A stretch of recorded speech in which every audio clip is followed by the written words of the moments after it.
Assalamualaikum warahmatullahi wabarakatuh. Para mahasiswa yang berbahagia, kita bertemu lagi dalam perkuliahan perencanaan pembelajaran.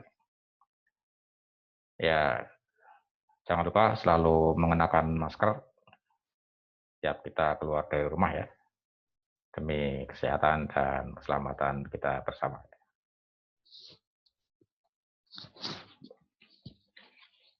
Nah, pada kesempatan pertemuan kali ini, kita akan melanjutkan pembahasan kita.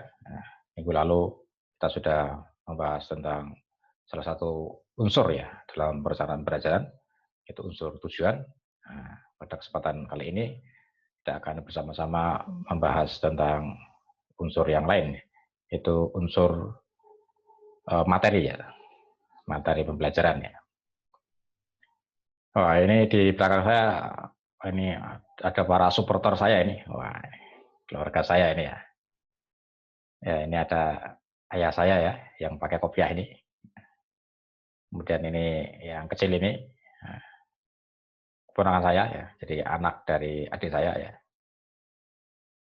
Kemudian ini adik saya ini belakang, ini adik satu-satunya ya, laki-laki ini adik saya. Kemudian ini ibu saya ya, saya. Kemudian ini adik ipar saya ya, kerudung putih ini, berarti istrinya adik saya ini. Dan ini anak perempuan saya, anak laki-laki saya ya, dan ini istri saya ya. Ini para supporter ya, ini foto keluarga ya, waktu Lebaran tahun 2019 ya, di sebuah tempat wisata di daerah Cilacap ya.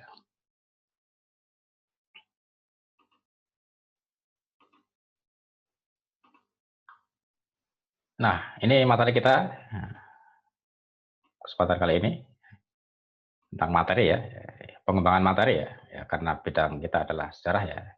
Jadi, pengembangan materi dalam pembelajaran sejarah.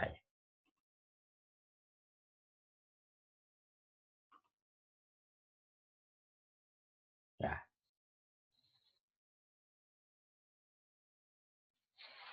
ya materi pembelajaran ini salah satu unsur penting ya dalam pembelajaran ya. Kalau nggak ada materinya ya apa yang mau kita ajarkan kan. Dan setiap guru itu punya otonomi ya untuk mengembangkan materi. Nah, materi ini kita bersumber dari kurikulum ya. Kalau sekarang yang masih berlaku kurikulum 2013 ya kita mengacu ke sana ya. Hanya dalam implementasinya dalam pembelajaran kita atau para guru itu punya atau diperbolehkan ya, diberi kesempatan untuk mengembangkan materinya ya. Ya tentu tidak boleh keluar dari materi yang ada pada yang digariskan oleh kurikulum ya. Nah, ada dua hal ya yang penting kita perhatikan ya dalam pengembangan materi. Yang pertama, materi itu harus terpilih ya. Harus kita seleksi ya. Ada seleksi terhadap materi. Materi sejarah itu sangat luas ya. Guru tidak mungkin ya menyampaikan semua materi sejarah itu ya. Sehingga guru tidak boleh terperangkap kepada faktor penyampaian materi yang bersifat pengetahuan saja ya. Atau transfer of knowledge saja ya.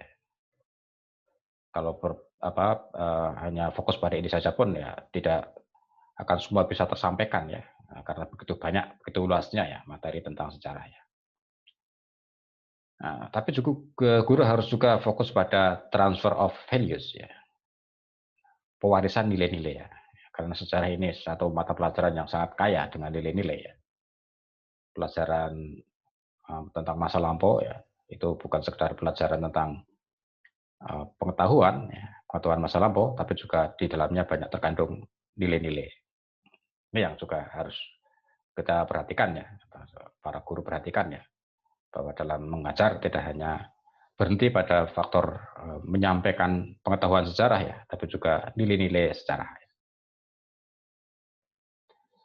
Nah, dalam memilih materi, bahan pelajaran harus dipilih sesuai dengan tujuan pelajaran. Tujuan pembelajarannya apa?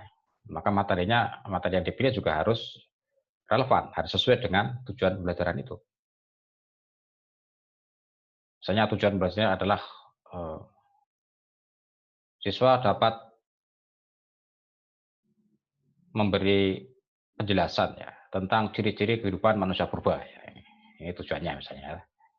Nah, maka materi pembelajarannya pun harus itu ya seputar kehidupan manusia purba. Materinya di seputar itu ya, jangan keluar dari seputar itu ya. Nah, jadi harus dipilih materi yang sesuai ya dengan tujuannya. Sehingga dengan materi yang sesuai, maka juga nanti akan mendukung tercapainya tujuan pembelajaran. Kemudian bahan pembelajaran dipilih sesuai dengan tingkat perkembangan mental intelektual siswa. Ya. Jadi materinya penting untuk kita perhatikan agar bisa diterima dengan baik ya, karena memperhatikan perkembangan siswa ya, kan mental intelektual siswa ya. Kalau kita mengajar di tingkat SMP ya, maka materi yang kita pilih ya, itu juga harus sesuai dengan tingkat perkembangan si para siswa SMP. Nah, siswa SMP ini sudah ya bisa sedikit diajak berpikir abstrak ya, tapi masih sulit ya untuk betul-betul diajak atau diberi materi yang sifatnya abstrak ya. Nanti barulah di tingkat SMA ya, mereka bisa biasanya menerima materi-materi pelajaran yang sudah lebih bersifat abstrak. Ya. Jadi kalau SMP ya ini materinya ya jangan terlalu yang bersifat abstrak ya. Misalnya teori-teori sejarah itu ya nanti siswa akan kesulitan ya memahami ya. Metode sejarah ya itu akan susah memahami ya. Nah, tapi kalau di SMA ini sudah bisa ya diberi materi seputar metode sejarah misalnya ya. Sudah ada itu materinya ya. Nah, bisa disinggung masalah-masalah itu ya. Didasarkan pada asas kebermaknaan dan kebermanfaatan. Jadi bagaimana materi itu betul-betul bisa bermakna bagi siswa ya. Bisa bermanfaat bagi siswa ya. Siswa merasakan gitu. Oh, dengan saya belajar sejarah ini, saya jadi paham ya tentang kehidupan di masa lampau ya, seperti ini ya ternyata ya. Misalnya tadi materinya adalah kehidupan manusia purba, wah ternyata begitu tantangan kehidupan manusia seperti itu dulu ya. Sekarang tantangannya seperti ini ya. Dulu manusia purba berjuang hidup dengan cukup keras ya untuk bisa hidup, bertahan hidup ya, untuk bisa survive ya. Nah, saya sekarang dengan kondisi seperti ini ya mestinya tidak boleh kalah dengan mereka dulu ya, yang perjuangannya seperti itu ya, misalnya itu ya. Jadi bermanfaat dan bermakna bagi siswa. Kemudian yang kedua terorganisasi ya. Nah, ini materi membagi sesuatu ke dalam bagian-bagian tertentu dan mengelompokkannya atas prinsip tertentu. Jadi materinya itu disusun berdasarkan bagi-bagiannya dan dengan konsep tertentu ya. Jadi materi yang begitu luas ya, misalnya tadi kehidupan manusia purba, ini kan materi yang luas ya, masih luas ya. Nah, kemudian bagaimana materi ini dirinci ya, jadi bagian-bagian tertentu. Misalnya kehidupan ekonominya bagaimana, kehidupan sosialnya bagaimana, kehidupan budayanya bagaimana ya, aspek budayanya ya, terus seninya barangkali gitu ya. Nah, ini kan menjadi bagian-bagian. Nah, pengelompokan itu dasarkan pada suatu prinsip. Nah, jadi kalau didasarkan pada suatu ukuran parameter ya, misalnya kalau tadi membagi menjadi kehidupan ekonomi, nah ini berarti kan berdasarkan konsep-konsep ekonomi ya, kehidupan sosial ya berarti berdasarkan pada konsep-konsep sosial ya, kehidupan budaya, ya, misalkan konsep-konsep budaya ya, atau parameter budaya ya, seni, kehidupan seni ya, parameter seni ya, nah, itu berarti ada ukuran-ukurannya, ada prinsip yang digunakan dipakai untuk membagi bagian-bagian itu ya. Nah, ini. Dan menyusun secara teratur dan terstruktur ya, sehingga materinya menjadi runtut gitu ya, tidak lompat-lompat gitu ya. Kalau manusia purba ya bisa dimulai dari yang sederhana dulu ya, kehidupan sosialnya mungkin ya, kemudian ekonomi ya, kebudayaan ya, terus seni misalnya. Ini kan secara terstruktur ya. Kemudian melihat keterhubungan satu terhadap yang lain. Ya. Materi-materi itu punya hubungan satu sama lain ya. Itu tadi kehidupan manusia purba ya, antara kehidupan ekonominya, sosialnya, budayanya, ya, seninya itu kan masing-masing punya keterkaitan ya. Masing-masing punya hubungan ya. Kehidupan sosial ya, mereka hidup berkelompok ya, maka juga akan berpengaruh terhadap perilaku ekonominya ya. Kehidupan berkelompok, kelompok kecil, ya, ketika mereka menjalankan aktivitas ekonomi, mereka juga ya akan secara berkelompok juga begitu. Juga dalam berbudaya ya, bagaimana mereka menghasilkan kebudayaan ya, kebudayaan manusia purba ya, dengan hidup berkelompok, dengan cara berekonomi seperti itu, maka bagaimana mereka menghasilkan kebudayaan ya, kebudayaan material maupun non material ya. Nah, kemudian ya, seni misalnya ya, dengan ciri khas kehidupan ekonomi yang seperti itu ya, kehidupan sosial yang seperti itu ya, kebudayaan yang seperti itu, maka hasil-hasil kebudayaan, hasil-hasil kesenian yang dihasilkan ya, itu juga tidak jauh dari kehidupan yang lain ya. Nah, dua hal yang penting kita perhatikan dalam pengembangan materi.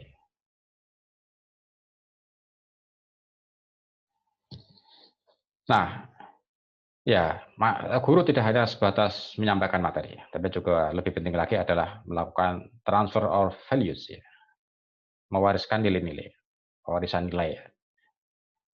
Nah, dalam belajar sejarah, transfer of values itu dilakukan melalui proses internalisasi. Jadi penanaman nilai-nilai. Nilai-nilai yang terkandung dalam sebuah peristiwa sejarah ya, itu kemudian diwariskan ya, ditransferkan kepada para siswa ya, melalui proses penanaman nilai atau internalisasi nilai. Nah, ini berarti sudah terkait dengan pendidikan nilai ya. Nah, ya. Nah, ini saya mengutip Notonegoro ya, tentang pendidikan nilai ya. Jadi bagaimana proses pendidikan nilai itu ya, yang di dalamnya ada internalisasi nilai atau penanaman nilai. Notonegoro membagi pendidikan nilai menjadi 3 hal ya, atau menekankan pada 3 tahapan, yaitu fakta, konsep, dan nilai.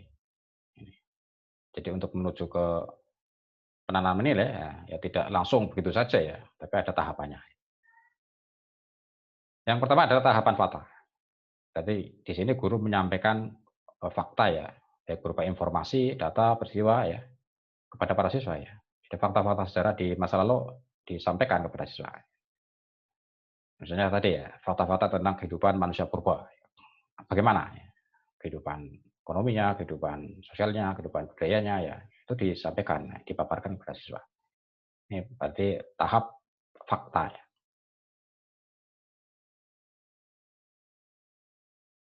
Nah, setelah guru menyampaikan fakta sejarah kepada siswa, maka tahapan berikutnya adalah tahap konsep ya. Jadi guru mengajak siswa untuk mencari dan memahami prinsip-prinsip tertentu di balik fakta sejarahnya, atau konsep-konsep tertentu di balik fakta sejarah. Nah, sehingga di sini terjadi proses abstraksi ya, proses penyederhanaan sebuah fakta sejarah gitu ya. Siswa melaksanakan generalisasi atau kesimpulan, membuat analisis, membuat penafsiran ya, interpretasi ya. Nah, keterampilan ini menjadi kegiatan utama dalam menggantikan aktivitas indrawi ya. Jadi kalau tadi memahami fakta ya, itu kan menggunakan pendengaran ya, penglihatan ya. Tapi ini sudah melibatkan keterampilan intelektual ya, untuk mencari dan memahami prinsip-prinsip atau konsep-konsep ya dari atau yang terkandung dalam sebuah fakta sejarah. Jadi misalnya tadi contohnya adalah fakta sejarah tentang kehidupan manusia purba.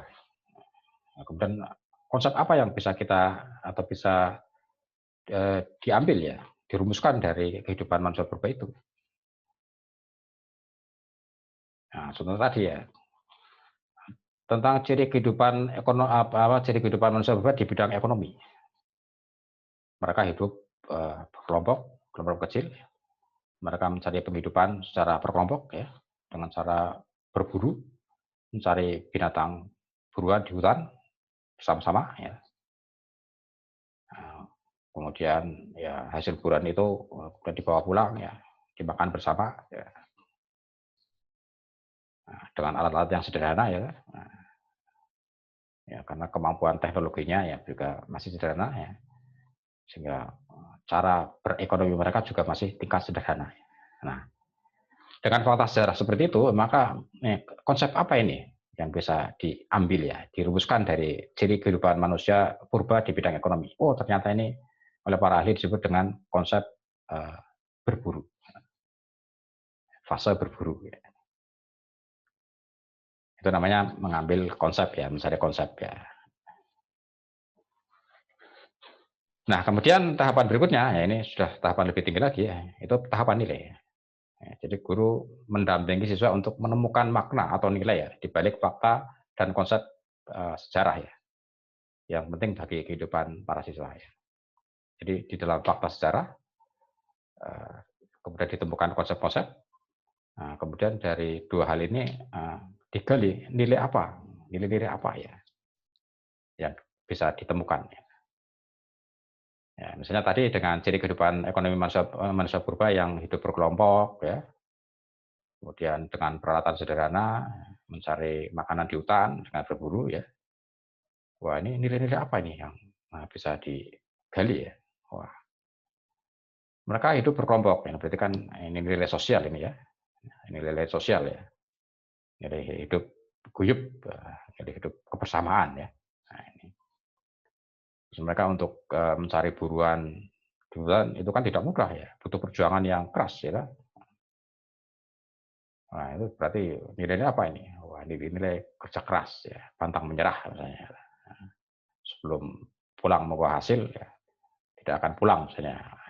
Pulang harus membawa hasil ya. Nah, itu nilai-nilai kerja keras ya. Nah, itu berarti siswa sudah bisa menemukan nilai ya. Nah, guru ya membantu mendampingi siswa ya. Nah, tidak kemudian siswa mencari nilai-nilai sendiri ya, tapi bisa memberi rangsangan stimulus ya, misalnya memberi pengantar awal ya, sehingga siswa lebih mudah untuk menemukan nilai-nilai ya. Apalagi kalau siswa SMP ya.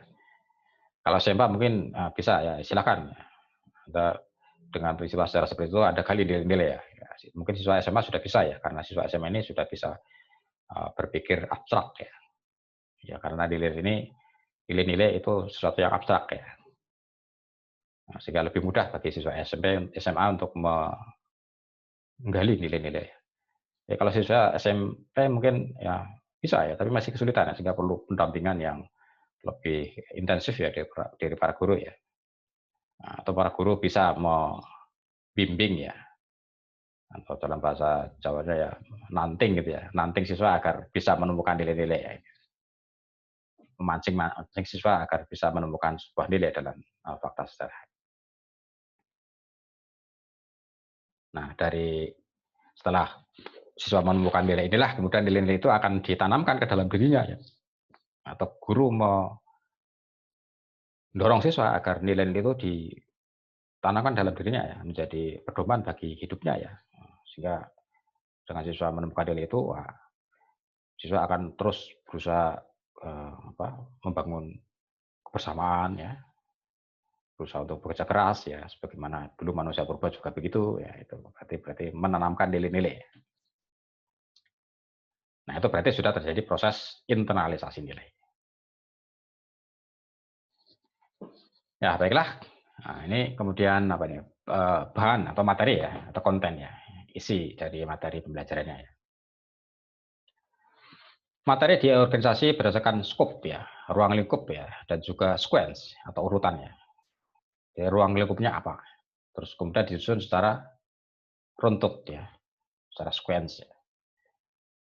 Nah, sehingga tidak melompat-lompat ya. Kalau skupnya adalah kehidupan manusia purba ya ruang lingkupnya itu ya. Kemudian disusun secara hierarkis ya, secara berurutan ya. Tidak kemudian manusia purba kok kemudian meloncat ke masa kemerdekaan gitu ya. Ini kan jauh ya. Berarti tidak sequence ya. Nah, misalnya manusia purba dari masa berburu, kemudian ke masa meramu, mengumpulkan makanan gitu ya. Dan langsung melompat ke perang kemerdekaan misalnya. Kemudian mengacu ke tujuan pembelajaran ya ini.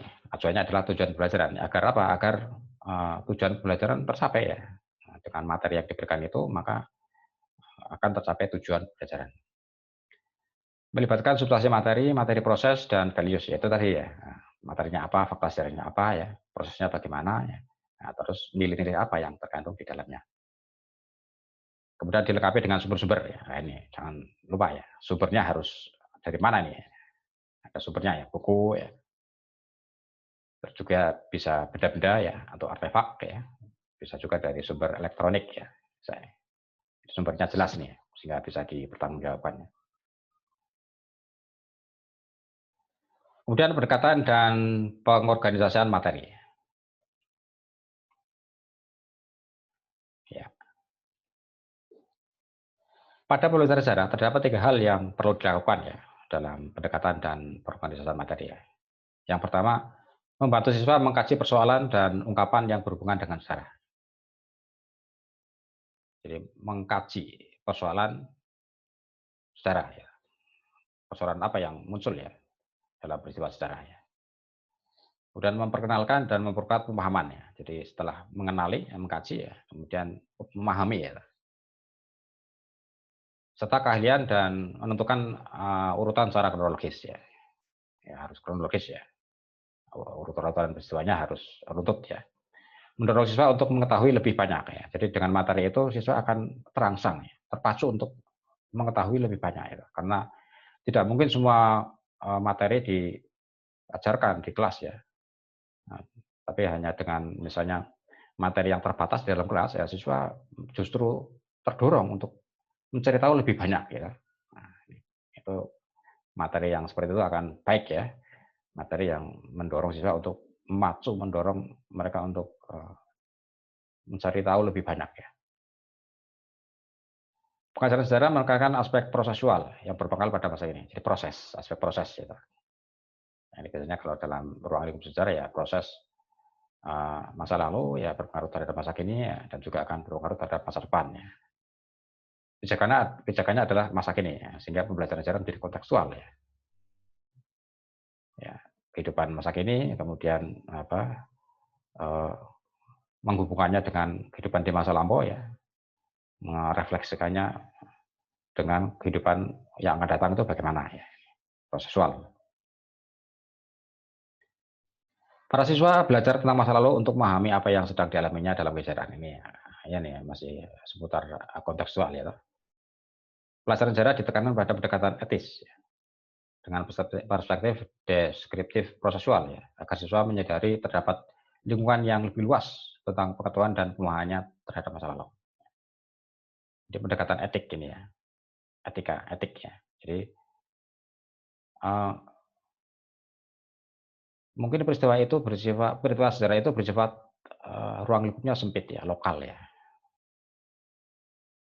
Tapi bisa jadi ya, secara etik itu juga bisa berlingkup yang lebih luas ya, berlingkup nasional dan bahkan berlingkup internasional. Gitu. Nah, ini pengetahuannya bisa diperluas ya, pemahamannya diperluas ya. Pemahaman terhadap peristiwa masa lampau, walaupun dalam lingkup yang kecil, sempit, nah, tapi bisa itu dihubungkan secara etik ya, dengan pendekatan etik ya, dalam lingkup yang lebih luas lagi. Nah, sehingga pemahaman siswa akan lebih meluas gitu ya. Tidak hanya berpijak pada pemahaman yang sempit ya, karena peristiwa sejarahnya yang sempit gitu. Ya, contohnya peristiwa di Madiun misalnya, secara lokal Madiun ya misalnya. Nah, dulu di Madiun ada pemberontakan PKI 48 ya. Ini kan peristiwa di tingkat lokal ya, di Madiun ya. Berontakan ya, berarti ini kan peristiwa apa kudeta ya, usaha kudeta ya terhadap pemerintahan yang sah ya. Nah, sekalipun peristiwanya di tingkat lokal Madiun, tapi ini secara etik ya bisa dikerangkai dalam lingkup yang lebih luas, kerangka nasional. Wah, ini ternyata peristiwa lokal ini ya, punya pengaruh besar terhadap kehidupan bangsa Indonesia di tingkat nasional ya, karena berbahaya ya, karena bisa menjadikan negara menjadi legitimasinya menjadi hilang ya, atau mengalami delegitimasi ini. Nah, kemudian bagaimana juga dilihat dari lingkup yang lebih luas lagi, lingkup internasional. Wah, ternyata ini banyak peristiwa yang juga hampir sama dengan seperti itu ya, dilakukan oleh partai komunis ya di berbagai negara ya, juga melakukan kudeta ya. Dan waktu itu memang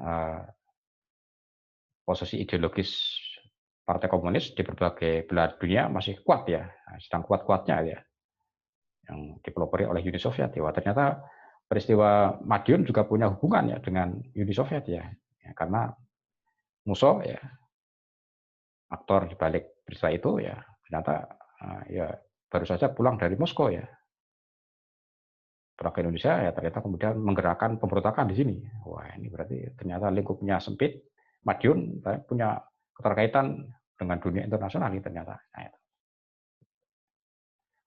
organisasi penyajian materi berdasarkan pada urutan kronologis ya. Ini harus ya, harus urutan peristiwa ya. Nah, ini contoh pengembangan materinya ya. Biasanya materi pokok yang tercantum dalam kurikulum adalah proses pengembangan sosial, ekonomi, dan budaya manusia purba di Indonesia ya. Materi pokoknya ya. Nah, kemudian ini bisa dirinci ya, bisa di breakdown, ya, bisa diurai gitu ya, bisa dikembangkan ya. Menjadi perkembangan masyarakat berburu ya, sampai dengan masyarakat pertanian. Ada proses perkembangan ini ciri-cirinya adalah bagaimana ya, secara sosial bagaimana, secara budaya bagaimana, secara ekonomi bagaimana ya, ciri-cirinya ya. Kemudian teknologinya bagaimana ya, religinya ya, atau sistem persalinya bagaimana ya. Kemudian bagaimana apa budaya-budaya yang dihasilkan ya, apa saja ya. Nah, ini berarti materinya diurai ya, dikembangkan ini ya. Nah, ini berarti pengembangan materi terhadap ini ya, materi pokok ini ya. Ini. Contoh ini. Ya, gitu para pemirsa ya, materi kita kali ini ya. Ya, apabila ada yang pertanyaan ya, ada yang kurang bisa dipahami atau kurang jelas ya, bisa diajukan di forum ini ya, atau bisa juga lewat PA ya. Ya, baiklah. Terima kasih. Assalamualaikum warahmatullahi wabarakatuh.